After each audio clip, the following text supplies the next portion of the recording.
டேய் எந்த ஊரா?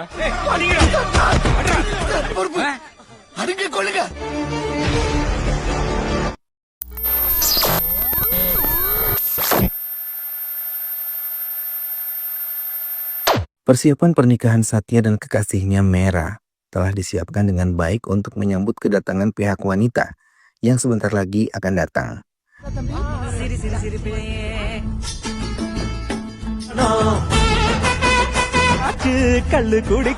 Semua bahagia, namun ayah Mera tidak suka dengan Satya yang dianggap tidak layak mendapatkan putrinya. Terlebih Mera berasal dari kampung yang menurutnya sangat kumuh. ரொம்ப பெரியாசமா சூப்பரா இருக்கு.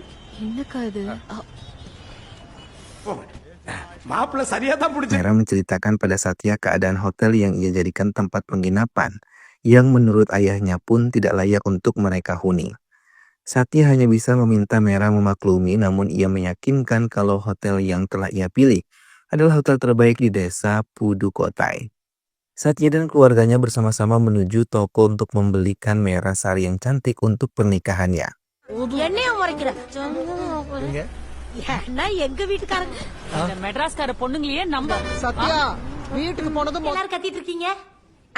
Semua merasa bahagia ketika memilih sari untuk Mera.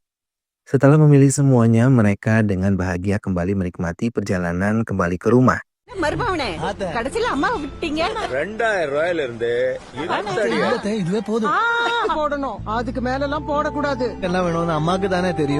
Sementara di tempat lain, beberapa pria tidak lepas memandang beberapa wanita yang ada tidak jauh dari mereka. Salah satu dari mereka memberikan kode pada salah satu anak buahnya untuk mengikuti Satya yang menghentikan mobilnya kemudian memasuki ATM. Satya yang telah selesai dengan urusannya segera memasuki mobil dan bersiap untuk pergi, namun anak buah pria tersebut malah menuduh Satya menabrak motor mereka yang terparkir. Satya yang merasa tidak melakukan apapun dan meninggalkan tempat itu. Orang-orang tersebut memasuki bus yang sebelumnya telah diincar oleh mereka. Kemudian mereka berkelahi bahkan menghabisi salah satu penumpang yang ada di tempat tersebut.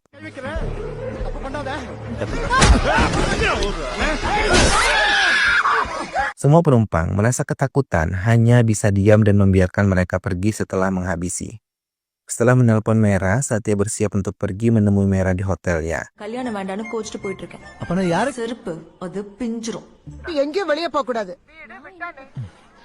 Halo, Amma. வீடு ஹோட்டலுக்கு வந்துட்டாங்க தெரியுமில்ல. சீக்கிரமா போயிட்டு சீக்கிரமா கிளம்பி வந்துருவேன். Sepanjang perjalanan mereka terus berbincang melalui telepon. Mereka membayangkan hidup bahagia setelah menikah hingga membuat Satya hampir menabrak salah satu pengendara sepeda. Beruntung keduanya baik-baik saja, hingga Satya memutuskan untuk mengakhiri telepon mereka. Namun handphone milik Satya terjatuh, tak lama kemudian handphone tersebut berbunyi. Dengan susah payah Satya berusaha untuk mengambil handphone tersebut, namun tiba-tiba seekor anjing muncul di hadapan mobilnya. Satya berusaha menghindari mobilnya menabrak anjing. Tak lama anjing tersebut berlari ketika mobil Satya berhenti. Tiba-tiba semua orang yang ada di tempat itu berteriak dan meminta Satya keluar dari mobilnya karena Satya telah menabrak wanita hamil. Satya benar-benar terkejut ketika melihat wanita hamil itu telah tergeletak tidak berdaya di depan mobilnya.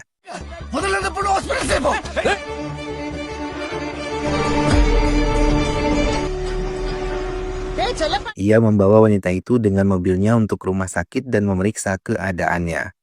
Pihak rumah sakit segera membantu wanita tersebut. Sementara di rumah Satya, ibu Satya dan keluarga yang lain kebingungan karena Satya tidak terlihat hingga sore hari. Tak lama Satya menelpon pamannya dan menceritakan apa yang terjadi dengan dirinya. Pergerakan Satya diawasi oleh warga desa yang tidak mau Satya pergi dari rumah sakit dan melepaskan tanggung jawabnya. Semua menyalahkan Satya atas kejadian ini walaupun ia membela dirinya. Hingga beberapa penduduk berhasil memukulinya sampai Satya tidak bisa mengendalikan diri dan memukul salah satu warga hingga keadaannya menjadi runyam.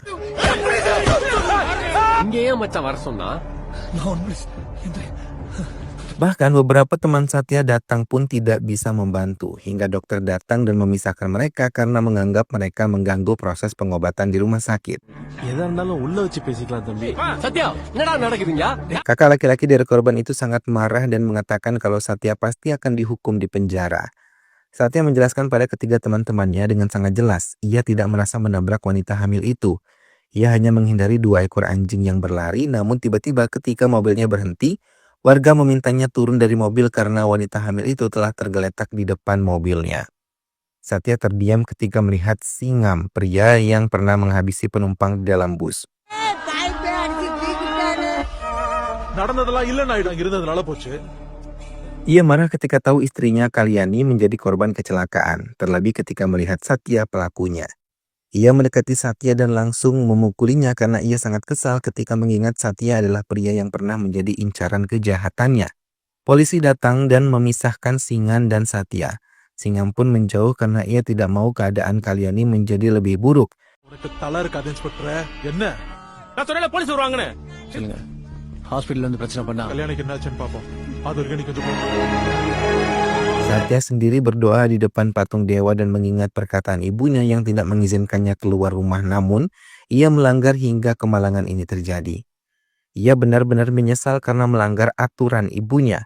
Tak lama keluarga Satya datang dan merasa kesal ketika mereka melihat Satya dipukuli. Melihat mereka berteriak, Satya meminta mereka tenang. Ibu Satya memohon pada Singham untuk memaafkan Satya karena ia akan menikah. Namun Singham tidak mengindahkan permohonan ibu Satya. Bahkan ia menginginkan Satya hancur.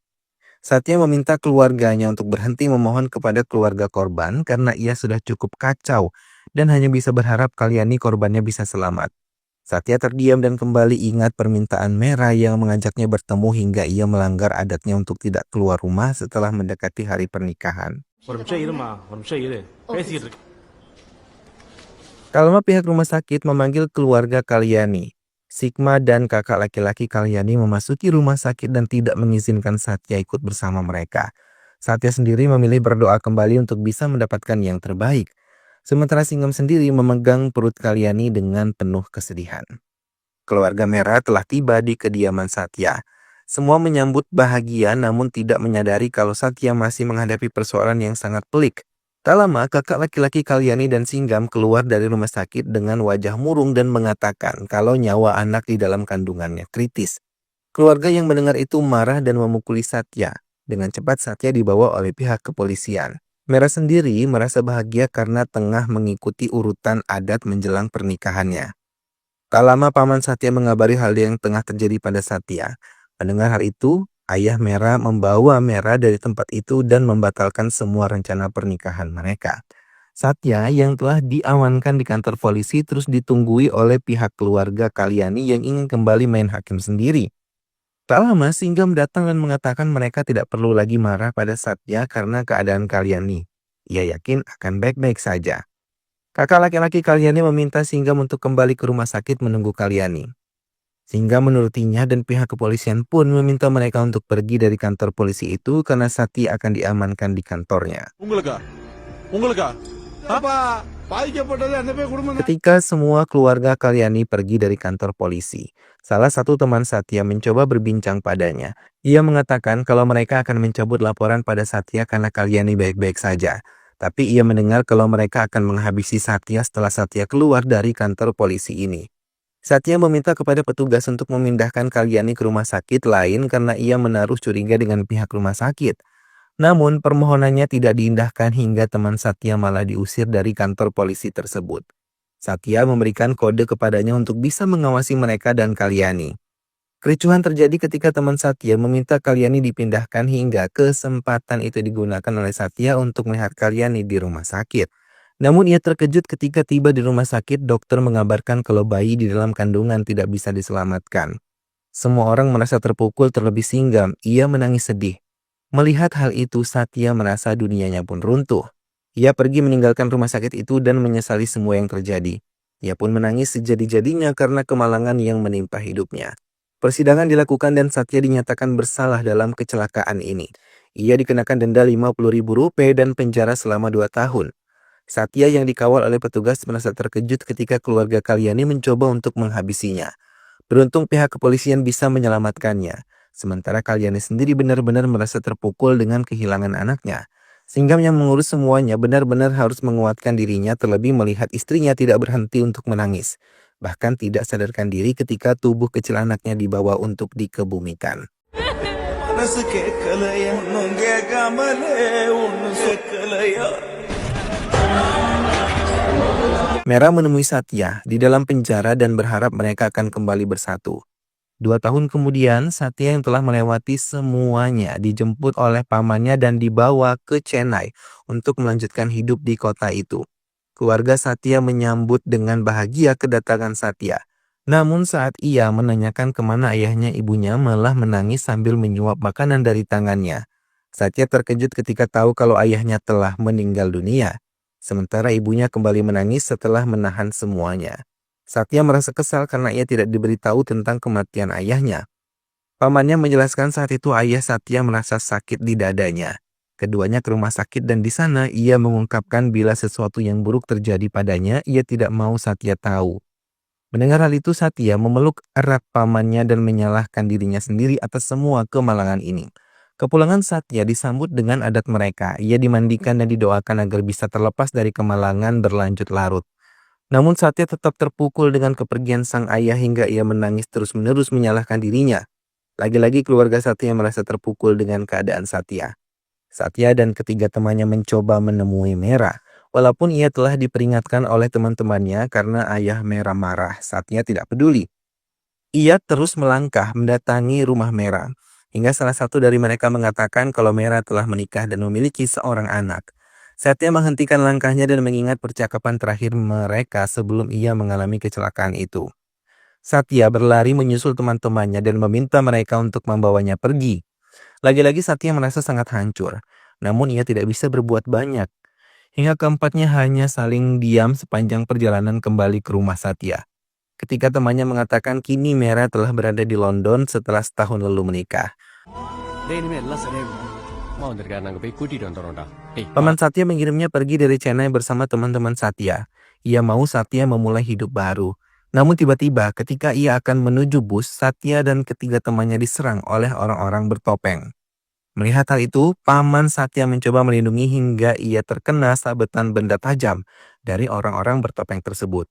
Melihat hal itu, Satya menyerang mereka dan membalas apa yang telah mereka lakukan kepada pamannya. Mereka kemudian melarikan diri sambil berucap kalau Satya harus bertanggung jawab atas kematian itu.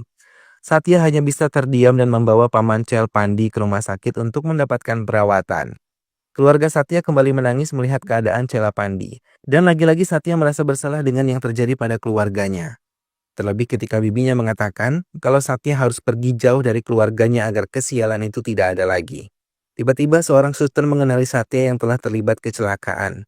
Mulanya Satya menghindari suster tersebut dan meninggalkannya. Suster itu mengejar Satya dan mengatakan kalau bayi dalam kandungan Kalyani tidak mati karena kecelakaan. Keluarga Kalyani telah menipu Satya dan menjebaknya. Mendengar hal itu, Satya terdiam dan berhenti melangkah. Ia mendekati suster dan meminta penjelasan padanya. Suster menjelaskan kalau ia ingat benar bahwa dokter menyatakan sehat keadaan bayi dan ibunya, hingga mereka diizinkan pulang. Namun tiba-tiba Kalyani kembali lagi karena sakit perut yang hebat dan ketika ditangani bayinya tidak bisa diselamatkan. Suster yang tahu kalau mereka menjebak Satya memutuskan untuk berhenti bekerja di rumah sakit itu karena ia tidak mau ketidakadilan di depan matanya. Hingga ia selalu berharap bisa bertemu dengan Satya dan menjelaskan semuanya. Ia merasa senang karena sekarang bebannya telah hilang karena ia telah menceritakan semuanya kepada Satya. Di depan ruangan Chelpandi, Satya kembali mengingat kejadian 2 tahun lalu. Ia ingat benar kalau dokter mengatakan bayi Kalyani baik-baik saja, namun ia merasa bingung ketika Manimaran, kakak laki-laki Kalyani, mengatakan kalau bayi di dalam kandungan Kalyani dalam keadaan tidak baik-baik saja. Satya kembali ingin menyelidiki semuanya dan membatalkan kepergiannya ke Bangalore. Satya kembali ke desa Pudukkottai seorang diri. Ia memperhatikan Singgam yang baru saja meresmikan tokonya yang baru dikelilingi oleh para tetangga. Ia juga melihat Singgam menggendong seorang bayi. Satya benar-benar berhati-hati, namun 2 orang penduduk mengenalinya. Dengan cepat Satya pergi dari tempat itu dan keduanya terus mengikutinya. Satya yang tertangkap pun dipukuli oleh orang-orang di kampung tersebut. Bahkan banyak warga yang datang dan mencoba menyerangnya. Satya kini tidak diam saja. Ia menyerang balik mereka, namun ia tidak dapat menghindari ketika Singgam memukulinya dari belakang.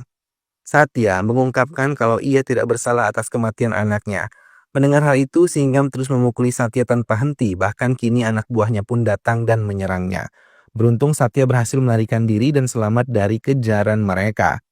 Satya menceritakan semuanya kepada ketiga temannya dan Celapandi. Mereka menasihati Satya untuk menghentikan semua ini hingga Celapandi pun mencoba membantunya. Ia mendatangi kembali dokter di rumah sakit Banjar, namun dokter tersebut masih terus berkelit hingga membuat Satya tidak bisa menahan emosinya dan memukulinya. Kalyani yang sejak pagi mengurung diri di kamar membuka kembali pintunya ketika mendengar dari Singgam kalau ia melihat Satya. Dokter menangani kasus Kalyani akhirnya menceritakan pada Satya apa yang sebenarnya terjadi. Manimaran menekan dokter tersebut untuk mengatakan pada Satya kalau bayi Kalyani tidak baik-baik saja. Dokter yang ketakutan menurutinya, namun perkataannya membawa akibat karena tiba-tiba Kalyani mengerang kesakitan dan terpaksa mengeluarkan bayinya, namun mereka tidak bisa menolongnya. Hingga dokter mengatakan kalau penyebab kematian bayi itu adalah kecelakaan Satya. Celapandi mengatakan pada Satya kalau kunci dari ini semua adalah Manimaran yang merupakan kakak laki-laki Kalyani. Apakah ada dendam dengan Satya? Mendengar hal itu Satya terdiam dan mencoba mengingat semuanya, namun tidak ada Manimaran dalam kehidupan sebelumnya. Celapandi membawa Satya mendatangi sebuah perkampungan, namun saat Celapandi menyebut nama Manimaran, mereka sangat marah hingga salah satu pemuda di tempat itu mendekati Satya dan teman-temannya. Ia mulai menceritakan siapa Manimaran. Ia adalah putra dari Ratna Pandi, pemilik teater di Alangudi. Ratna Pandi ingin menguasai semua yang ada di desa ini hingga ia melakukan banyak cara untuk mencapainya. Sampai akhirnya Ratna Pandi berhasil menduduki desa tersebut. Namun saat pemilihan kepala desa, Ratna Pandi kalah dengan Marugan. Ia tidak mau kekalahannya ini tersebar dan meminta Manimaran mengurus ini semua. Manimaran pun menggunakan kekuatannya untuk menghabisi semua pengikut Murugan. Gini ya. Hingga Ratna Pandi berhasil menduduki kepala partai dan berharap pemilihan kali ini ia bisa menang. Namun Manimaran yang serakah ingin menguasai kekuasaan ayahnya dan memerintahkan anak buahnya untuk menghabisi ayahnya. Ia berperan sebagai penghasut hingga membuat warga percaya kalau anak buah Murugan yang melakukan hal ini. Namun Satya yang mendengar rencana itu segera menghentikan Manimaran dan menculiknya. Di dalam mobilnya Satya menekannya untuk mengikuti tujuannya menjebak dirinya atas kematian bayi Kalyani karena ia ingat benar kalau dokter mengatakan Kalyani dan bayinya baik-baik saja. Dan begitu Kalyani sadar mereka diizinkan pulang. Namun Manimaran yang ingin menarik simpati membuat seolah-olah adik perempuannya dalam bahaya. Namun semua malah menjadi doa hingga adik perempuannya malah kehilangan bayinya. இல்லைன்னா அப்ப யாரு? Singgam yang tengah menikmati kebersamaan dengan Kalyani tiba-tiba diserang oleh orang-orang tidak dikenal. Hingga Singgam tersungkur bersama Kalyani. Keduanya terluka dan menyadari hal itu, orang-orang itu berniat menghabisi mereka. Singgam sekuat tenaga bertahan sambil menjaga istrinya. Mereka melarikan diri dan sepanjang perjalanan Kalyani terus bertanya siapa mereka. Mengapa mereka mengincar Singgam dan Kalyani? Singgam mengamankan istrinya di tempat aman dan ia kembali menghadapi mereka. Singgam berhasil menyingkirkan mereka dan membawa istrinya pulang dalam keadaan selamat. Di kediamannya Singgam baru menyadari mereka adalah orang-orang Matu Pandi yang dendam karena ia telah memotong tangan putranya Arjuna Pandi. Karena telah berbuat tidak sopan pada adik perempuan Singgam. தான் துரசிங்கத்துக்கு அப்ப நிம்மதியா இருக்கிறானா போய்க்கிறேனே பொண்ணு நல்லா இருக்கும்னு நினைச்சேன் நடக்கிறதுக்கு எல்லாரும் நாடகம் சாவலாம். Namun Arjuna Pandi tidak kuat menjalani kehidupan ini, malah mengakhiri hidupnya. Satya dan teman-temannya mengambil kesimpulan kalau bayi Kalyani dibunuh oleh orang-orang Mutu Pandi. Setelah mendapatkan cerita tentang semuanya, Satya pergi meninggalkan Manimaran di tempat itu. அந்த மணிமார் உங்களுக்கு எப்படி? என் நண்பன் Sementara anak buah Mutu Pandi dikumpulkannya dan diminta untuk segera menghabisi Singgam. Satya dan temannya sejak tadi mengawasi Mutu Pandi kini mengikutinya. Mereka melihat mobil tersebut memberikan tumpangan pada seorang ibu hamil.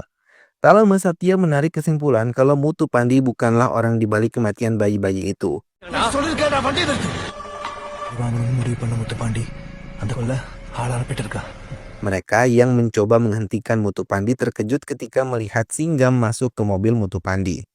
Singgam mengucapkan maaf pada Mutu Pandi di dalam mobilnya. Namun ia teringat ketika anak buahnya ingin menghabisi dirinya dan istrinya hingga tiba-tiba ia mengambil sebilah pisau dari balik bajunya dan menikam Mutu Pandi hingga tewas. Satya dan teman-temannya merasa bingung dengan apa yang terjadi karena semakin mereka menyelami maka mereka tenggelam. Hingga akhirnya Satya memutuskan menghentikan penyelidikannya dan memutuskan untuk pergi ke Bangalore. Celapandi yang mendengar hal itu meminta mereka kembali ke hotel untuk beristirahat. Petugas mendatangi kediaman Singgam untuk menangkapnya atas kematian Mutupandi. Petugas membawanya dan Setya yang tahu hal itu segera mendatangi kantor polisi. Semua mata melihatnya sinis. Satya meminta pamannya menghentikan semuanya, namun Celapandi tidak mau menghentikan semua yang telah menimpa keponakannya. Satya membawa Celapandi dan memintanya untuk kembali ke Chennai. சொன்னாலும் கேட்க மாட்டேங்கிறான் எதுக்கு எடுத்த- என்ன Sepeninggal Singgam, Kalyani merasa ada orang lain masuk ke rumahnya. Ia pun bersiap dengan senjata tajamnya dan menutup semua jendela dan pintu. Kalyani berteriak dan akhirnya Satya keluar dan mendekati Kalyani. Ia mengambil senjata tajam yang terjatuh dan meminta maaf kepada Kalyani. Melihat Satya datang, Kalyani hanya terdiam dan termangu sampai Satya pergi dari tempat itu. Celapandi yang menolak kemarin pergi bersama teman-temannya, Satya kini akan pergi ke Chennai bersama Satya. Namun saat mereka mau menumpangi bus, tiba-tiba Singgam turun dan memukuli mereka. Melihat Celapandi terdesak, Satya menyerangnya namun ia tidak bisa menghabisi Singgam. Ia memilih meninggalkannya, tiba-tiba Singgam menyerang Satya dan kini mereka kembali berkelahi. Sampai akhirnya Satya terkapar tidak berdaya. Melihat Satya tidak berdaya, Singgam mengambil batu dan berniat menghantamkannya kepada Singgam. Namun ia yang mengingat pesan Kalyani menghentikannya. Satya bangun dan teringat apa yang terjadi malam itu di rumah Kalyani. Malam itu Kalyani malah meminta maaf padanya dan mengatakan semua yang terjadi pada dirinya dan anaknya adalah kesalahan dirinya sendiri. Kalyani menceritakan saat di rumah sakit Singgam datang. Ia mulai menceritakan kalau saat itu matahari sangat panas dan ia merasa pusing hingga pingsan di jalan raya. Dan ia ingat benar kalau Satya tidak menabraknya. Namun ia pingsan tepat di depan mobil Satya yang mengerem mendadak. Singgam yang mendengar cerita itu terdiam dan Kalyani yang tahu tabiat suaminya mulai curiga. Ia akan melakukan hal yang buruk. Keduanya pun bertengkar karena Kalyani tidak mau menumbalkan anaknya untuk dendam pribadi suaminya. Saat bertengkar, Singgam mendorong Kalyani kemudian pergi. Ia tidak menyadari kalau akibat hal itu, perut Kalyani terbentur tabung oksigen hingga menimbulkan sakit yang luar biasa. Satya terdiam mendengar tangisan Kalyani yang mengakui semua kesalahannya dan memilih pergi dari tempat itu. Celapandi dan Satya pun menumpang bus yang akan membawa mereka ke Chennai. Satya memandang Singgam yang melangkah menjauh dari tempatnya, dan film pun selesai.